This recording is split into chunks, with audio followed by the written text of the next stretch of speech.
Hi and hello everyone. Welcome to Sprint to PSC. So we are discussing the history of Tamil Nadu board and we are on chapter 9 and we are discussing Gupta Empire.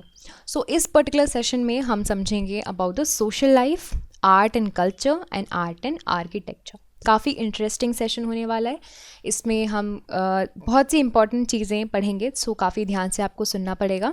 In the upcoming session will discuss about the literature, will discuss about the science. So ये सारी चीज़ें next session में हम पढ़ेंगे. For this session, we are going to discuss the social life, art and culture, art and architecture. Now, starting off with the social life. So, pre-Gupta period से start करते हैं. Pre-Gupta period में क्या हुआ था? Pre-Gupta period में हुए थे foreign invasions. ठीक. अब फॉरेन इन्वेजन्स होते हैं, हम ऑलरेडी कैरेक्टरिस्टिक्स पढ़ चुके हैं कि जब फॉरेनर्स आएंगे तो फॉरेनर्स अपने साथ अपना कल्चर, अपनी आदतें, अपने इंटरेस्ट, अपनी लैंग्वेज सब लेकर आते हैं और जहाँ पर आते हैं वहाँ पे भी वो चीज़ें स्प्रेड करते हैं. So Indian society had given ways to those foreigners who had become prominent resident here. But Gupta period के टाइम पर कास्ट सिस्टम बहुत ज़्यादा रिजिड हो चुका था, ये आपको याद रखना है. अब तक कास्ट सिस्टम रिजिड हो चुका था, ब्राह्मण टॉप पे पहुंच चुके थे. ठीक है. सो अगर आप ब्राह्मण हैं तो आपको बहुत अच्छे से ट्रीट किया जाएगा.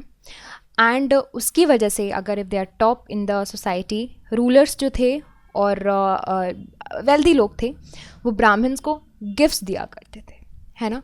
तो इनको गिफ्ट देंगे तो प्रॉस्पर करेंगे ही करेंगे. फिर अगर कास्ट सिस्टम की बात करते हैं तो आपके दिमाग में सबसे पहले आएगा क्या? अनटचेबिलिटी. ठीक है. तो यही जो पीरियड था गुप्ता एम्पायर का, उस टाइम से अनटचेबिलिटी स्लोली शुरू होना शुरू कर दी. देखिए, जब हम बात करते हैं कास्ट के रिजिड होने की, है ना, रिजिड का यानी कि मतलब है ये फ्लेक्सिबल नहीं है. अगर ए बी सी ये सेक्शन डिवाइड किए गए हैं तो there is no chances of intermingling. This is called the rigidity, कि ये अपनी अपनी जगह पर स्थिर रहेंगे. अगर इफ स्थिर रहेंगे तो ऑफ कोर्स कुछ इस तरह की चीज़ प्रिवेल करेगी जो कि यहाँ से वहाँ इंटरसेक्ट ना कर पाए, हैंसफोर्थ अनटचेबिलिटी. ठीक है. फ़हीम की बात करें, उनका कहना था कि जो चंडाल्स थे दे वर सेग्रीगेटेड फ्रॉम द सोसाइटी. ठीक है. तो इससे आपको एक रेफरेंस मिलता है किसका? डिस्क्रिमिनेशन का. किसका मिला आपको रेफरेंस? डिस्क्रिमिनेशन का. ठीक है. ये जो फ़हीम है, इन्होंने ना ये जो चंदालाज हैं इनके, वो भी बताए कि इनकी कितनी मिजरेबल कंडीशन थी. पोजीशन ऑफ वुमेन की बात करें तो वो भी बहुत मिजरेबल होती जा रही थी गुप्ता पीरियड के टाइम पे. अगर हम बात करें वुमेन की, ठीक है, तो उनको पुराण नहीं पढ़ने दिए जाते थे, उनको रिलीजियस टेक्स्ट नहीं पढ़ने दिए जाते थे, और the subjection of women to man was thoroughly regularised, but it was insisted that they should be protected and generously treated by man. तो आप समझ सकते हो ना, एक sense of superiority. And you can say patriarchal society तो पहले से ही थी, लेकिन पैट्रियार्की जो थी वो अब डोमिनेट करने लगी थी यहाँ पे धीरे धीरे. यहाँ पे वुमेन्स को बहुत सी चीज़ें नहीं करने दी जा रही थी, है ना. But at the same time they were treated as कि वो कोई एसेट है, वो कोई प्रॉपर्टी है, उनको प्रोटेक्ट करना है, उनको अच्छे से रखना है ना. तो ये एक चीज़ आप यहाँ पे देख सकते हैं. फिर उसके बाद स्वयंवरा, जो स्वयंवर का प्रैक्टिस था, was given up. And the Manusmriti suggested that early marriage for girls is well. तो अब स्वयंवर में क्या होता था? देखिए, स्वयं का मतलब होता है, इट कम्स फ्रॉम स्वयंवर, राइट. हिंदी में ऐसे लिखते हैं. तो अगर हम स्वयं की बात करें, दैट इज, इसका मतलब है own, by your own self. Okay. And वर का मतलब होता है योर हस्बैंड. सो यहाँ पर स्वयंवर एक इस तरह की प्रैक्टिस हुआ करती है जहाँ पर वुमेन को ये राइट होता है, she can select her husband. तो वो जो प्रैक्टिस थी वो यहाँ पे छोड़ दी गई. फिर अर्ली मैरिज होने लगी लड़कियों की, यानी कि छोटी उम्र में शादी होने लगी. In the sphere of religion Brahmanism वापस आ चुका था. And actually you can say supreme पे आ चुका था। हमने फ़हीन की विजिट में भी देखा था जैंजेटिक वैली में ब्राह्मणिज्म काफ़ी अच्छे से फैला हुआ था। अब ब्राह्मणिज्म के भी 2 ब्रांचेस थे, वैष्णविज्म एंड शैविज्म। तो ये 2 आपको ब्रांचेस यहाँ पे प्रोमिनेंट मिले। वो बहुत से जो गुप्ता किंग्स थे दे वर वैष्णवाइट्स, है ना, तो वो वैष्णविज्म में सब बिलीव करते थे। फिर उसके बाद उन्होंने जो अश्वमेध सेक्रीफाइसेस हैं वो भी प्रमोट किए, परफॉर्म किए, इमेजेस की वर्शिप किया करते थे, है ना, फेस्टिवल्स को सेलिब्रेट किया करते थे। एंड इसी वजह से ये जो 2 आपको सेक्ट्स मिले, रिलीजन मिले, वो पॉपुलर हुए। फिर उसके बाद religious literature like Puranas they were compose during this period. तो ये आपको अच्छे से याद रखना है, पुरानास इस वक्त पे कंपोज किए गए थे। अब बट हमने जैसे बात की कि ब्राह्मणिज्म प्रोमिनेंस पे आ गया था, राइट। तो उसकी वजह से जो 2 रिलीजियस सेक्ट थे, बुद्धिज़्म एंड जैनिज़्म, इनको नेग्लेक्ट करने लग गए। अब क्यों नेग्लेक्ट करने लगे? फ़हीन ने बोला था, है ना, उसने बोला कि जैंजेटिक वैली में बुद्धिज़्म डिक्लाइन होने लगा है। बट बहुत से ये भी आपको याद रखना है कि ये जो रूलर्स थे वो टॉलरेंट थे, बुद्धिस्ट स्कॉलर्स को पैट्रनाइज किया जाता था गुप्ता किंग्स के द्वारा, जैसे कि वाशु बंधु। फिर उसके बाद वेस्टर्न और सदर्न इंडिया में जैनिज़्म फ्लरिश कर रहा था। ग्रेट जैन काउंसिल वल्लभी में जो हुई थी वो आपको इसी पीरियड में देखने मिलेगी, the Jain canon of the Shvetambaras that was written during that time. Now talking about the art and culture. So Gupta period witnessed tremendous progress in the fine arts, in the field of arts, science, literature, and इसी वजह से इसको golden age बोला जाता है। अगर आपके पास एक क्वेश्चन आए कि गोल्डन एज गुप्ता पीरियड को क्यों बोलते हैं, क्योंकि यहाँ पे आर्ट फ्लरिश किया, okay. A few scholars even call this period as a period of Renaissance. But it should be remembered that there was no dark period before the Gupta period.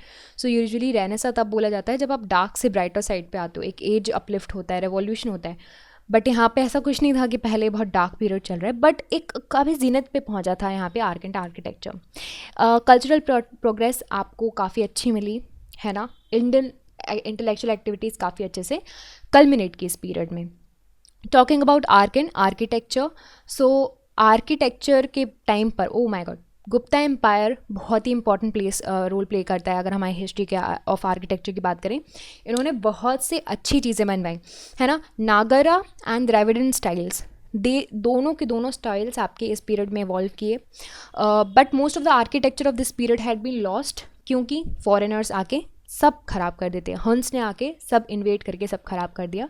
But जो remaining temples हैं, sculptures हैं, caves, paintings जो हमें मिली हैं, वो हमें Gupta art के बारे में बहुत अच्छी इन्फॉर्मेशन देती है। अब जैसे कि एग्जांपल, झांसी में जो देवगढ़ के पास में जो टेम्पल है, एंड इलाहाबाद में जो टेम्पल है एट द गरवास, ये बहुत ही अच्छे फाइन आर्ट्स आपके गुप्ता पीरियड के हैं, है ना। There was no influence of Gandhara style, but beautiful statues of standing Buddha at Mathura reveals that a little Greek style out there. Buddha statues को अनहर्थ किया गया सारनाथ में, है ना, and it was a very unique piece of Gupta art. The Bidari monolithic pillar of Skandagupta is also very very remarkable. फिर metallurgy had also made a wonderful progress during the Gupta period. Craftsmans काफ़ी अच्छे से चीज़ों को बनाते थे, metal statues, pillar, बड़े बड़े बुद्धा के जो है कॉपर स्टैचूज़ बनाए जाते थे, वो आपको सुल्तानगंज में भी मिले हैं, है ना।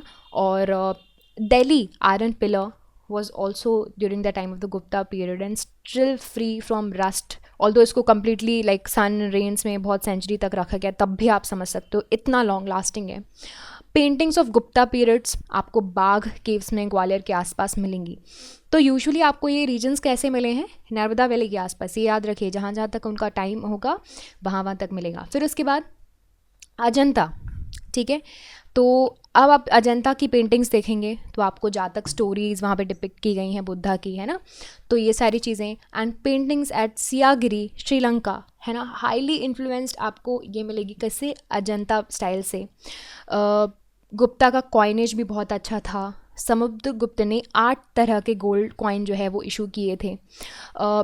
फिर उसके बाद उनमें जो लेजेंड बनाए जाते हैं उसमें पता चलता है कि कितने मार्वलस किंग हुआ करते थे.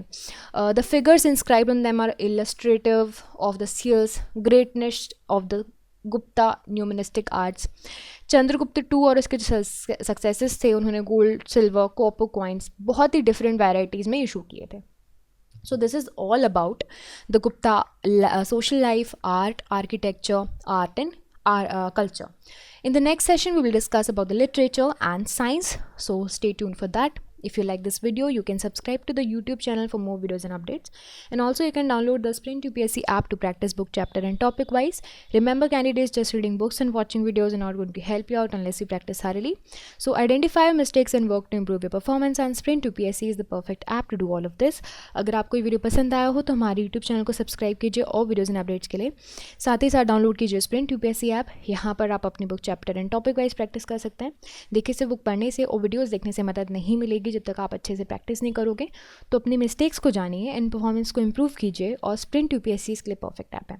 I will see you in the next video. Thank you so much.